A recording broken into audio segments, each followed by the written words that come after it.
ये जानकारी केवल शिक्षा के लिए है। अपने स्वास्थ्य के बारे में कोई भी फैसला लेने से पहले डॉक्टर से सलाह लें। ये जानकारी किसी भी इलाज का विकल्प नहीं है। इस चैनल के उपयोग से उत्पन्न होने वाली किसी भी चोट, हानि या क्षति के लिए इस चैनल के निर्माता या योगदानकर्ता उत्तरदायी नहीं है। ये हैं ज़ारा और इनकी उम्र 2 साल हो गई है और ये हमारे पास आई हैं और इनकी हमने इन्वेस्टिगेट कराई। हमें जब इनका ऑब्जर्व करा, इनकी जो शिकायत थी वो फीवर की शिकायत थी। फीवर कब से रहता है? उस टाइम से हो रहा है। इन्हें फीवर की शिकायत रहती है, रुक रुक के जो है फीवर होता है बच्चे को, और कुछ सुस्त भी रहती हैं। ये जैसे एक एक्टिवनेस नहीं होती है बच्चों में, वो वाली बात थी कि ये एक्टिव नहीं थी प्रॉपर, थोड़ा लेथार्जिक थी, सुस्त रहती थी बच्ची, और इसकी एपेटाइट भी काफी कम है बच्चे की। जब हिस्ट्री ली इसकी तो पता चला कि इसने शुरू से जो है वो काऊ मिल्क लिया है। बच्चे को ब्रेस्ट फीडिंग बिल्कुल नहीं मिली है और शुरू से फर्स्ट डे से ही बच्चे ने काऊ मिल्क लिया है और अब 2 साल की हो गई है। अब भी मतलब बच्चा दूध के अलावा, काऊ मिल्क के अलावा कुछ नहीं लेता है। और 6 महीने बाद भी हमने जब हिस्ट्री ली कि 6 महीने की जब बच्ची हो गई थी तो उसके बाद क्या कॉम्प्लीमेंट्री फूड या कुछ वीनिंग या कुछ खाने पीने की चीज़ें बच्चे की स्टार्ट करी थी, सेमी लिक्विड, सेमी सॉलिड, तो बच्चे ने वो कोई चीज़ नहीं ली है। सिर्फ और सिर्फ 100% डिपेंडेंट जो था बच्चा वो काऊ मिल्क पे था। और जैसे कि मैं पहले भी अपनी कुछ वीडियो में बता चुका हूं कि काऊ मिल्क के अंदर आयरन बहुत कम होता है कंपैरेटिवली, जो बच्चों को रिक्वायरमेंट होती है उस हिसाब से नहीं होता है। और ये बच्ची 6 महीने तो इसने पिया स्टार्टिंग के काऊ मिल्क, उसके बाद इसे कॉम्प्लीमेंट्री फूड मिलना चाहिए था लेकिन वो भी नहीं मिल पाया। और अनफॉर्चुनेटली ये पहले हमारे पास आ नहीं पाई, अभी हमारे पास आई हैं। तो हमने जब पूरा ऑब्जर्व किया, पूरी हिस्ट्री ली और जब इसे क्लिनिकली असिस्ट करा प्रॉपर और इनकी इन्वेस्टिगेशन भी कराई हमें, जब हमने डाउट लगा कि तो काफ़ी पीलर है बच्ची, तो इनके अंदर हीमोग्लोबिन 5 ग्राम आया है कुल।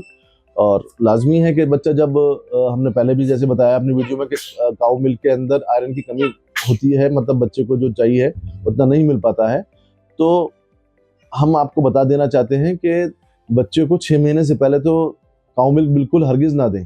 वैसे तो साल भर तक रिकमेंड नहीं है कि साल भर तक बच्चों को काऊ मिल्क नहीं देना है, कोशिश करके ब्रेस्ट फीडिंग पर ही रखना है। और अगर ब्रेस्ट फीडिंग नहीं मिल पा रही है तो मजबूरी में फार्मूला फीड आप दे सकते हैं बच्चे को, और 6 महीने के बाद वीनिंग ज़रूर स्टार्ट कर दें, ऊपर की चीज़ें ज़रूर स्टार्ट कर दें। और अगर आपको कोई डाउट है तो अपने डॉक्टर से मिलके सलाह लेके उससे मशवरा करके वो जो बताएं वो चीज़ें बच्चे की डाइट में ज़रूर शामिल कर दें ताकि बच्चे को दिक्कत ना हो। अब जैसे इन्हें दिक्कत हुई, इनके बच्चों को दिक्कत हुई, वो प्रॉब्लम आप लोगों के साथ ना आए। हमारा मकसद यही रहता है कि आपको घर बैठे बच्चों के बारे में जानकारी मिलती रहे।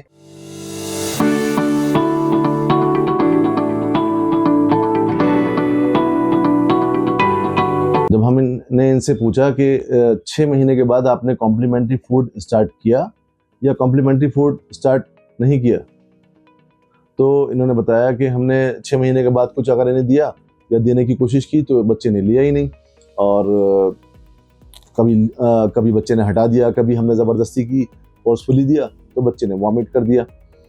तो फिर हमने कहा कि बस किसी डॉक्टर से नहीं मिले, तो बोले नहीं हम डॉक्टर से नहीं मिले, हम कुछ टाइम तक तो ट्राई किया, लेकिन उसके बाद फिर हमने सोचा कि बच्चा और कुछ तो ले नहीं रहा है तो कम से कम बच्चे के पेट में दूध तो जाना चाहिए ना। तो वही वजह हुई कि बच्चे के अंदर जो है वो, क्योंकि 6 महीने के बाद खाली दूध ही बच्चे के लिए सफिशिएंट नहीं है, बच्चे को वीनिंग भी करानी पड़ती है, बच्चे को कॉम्प्लीमेंट्री फूड भी देना पड़ता है। तो एक तो बच्चे के साथ ये दिक्कत रही कि शुरू से उसे काऊ मिल्क मिला जिसके अंदर आयरन पहले से ही कम होता है, और 6 महीने बाद अगर ये कुछ कॉम्प्लीमेंट्री फूड कराते तो पॉसिबल चांसेस से कि उसे आयरन जो है वो कॉम्प्लीमेंट्री फूड के थ्रू मिल जाता, फोर्टिफाइड फूड के थ्रू मिल जाता, लेकिन बच्चे को कॉम्प्लीमेंट्री फूड मिला ही नहीं। तो मैं आपको बता देना चाहूँगा, अपनी बात ऐड करूँगा इस सारे प्रोसेस में कि जब बच्चे को 6 महीने के बाद हम कॉम्प्लीमेंट्री फूड स्टार्ट करते हैं तो शुरू के दिनों में बच्चा नई चीज़ लेने में, इंट्रोड्यूस होने में थोड़ा परेशान करता है।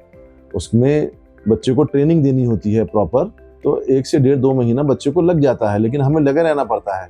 अगर हम ये सोचेंगे कि बच्चा दूध तो कम से कम ले ही रहा है, ऊपर की चीज़ नहीं दे रहा है तो हम दूध ही दे दें, कुछ तो दें, तो उससे फिर साइकिल ब्रेक नहीं हो पाएगी। हमें साइकिल को ब्रेक करना होगा।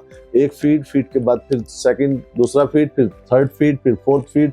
अगर ये साइकिल चलती रहेगी तो बच्चा फिर कॉम्प्लीमेंट्री फूड पे आसानी से नहीं आएगा, क्योंकि फीड जो है वो उसे इजीली अवेलेबल हो रहा है, उसे कोई एफर्ट करना नहीं पड़ रहा है बच्चे को, वो आसानी से पीता है, लेटा हुआ, बैठा हुआ, जैसे भी कंडीशन में है वो आराम से फीडर से फीड कर सकता है। खाने पीने में कि उसे बैठना भी पड़ेगा, च्युइंग करना पड़ेगा, स्वेलो करना पड़ेगा, उसका टेक्सचर भी लेना पड़ेगा, तो उसमें कई बार दिक्कत आती है। तो इसमें हमें ध्यान ये रखना है गार्जियंस को, मदर या फादर को, कि बच्चे की ये फीड वाली साइकिल तोड़नी पड़ेगी। सपोज करें अगर बच्चा दिन भर में 6 बार फीड कर रहा है तो 6 बार से उसे 4 बार पिलाना होगा हमें।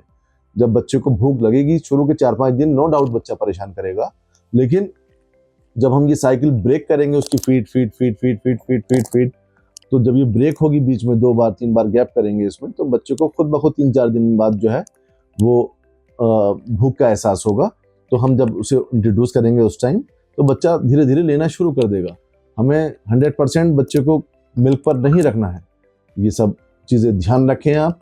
और अगर इसमें कोई डाउट लगे आपको या फिर वीनिंग कराने में, कॉम्प्लीमेंट्री फूड देने में आपको दिक्कत हो रही है, तो आप अपने पीडियाट्रिशियन से जाके मिल भी सकते हैं। अपने और अपने बच्चों का बहुत बहुत ख्याल रखें।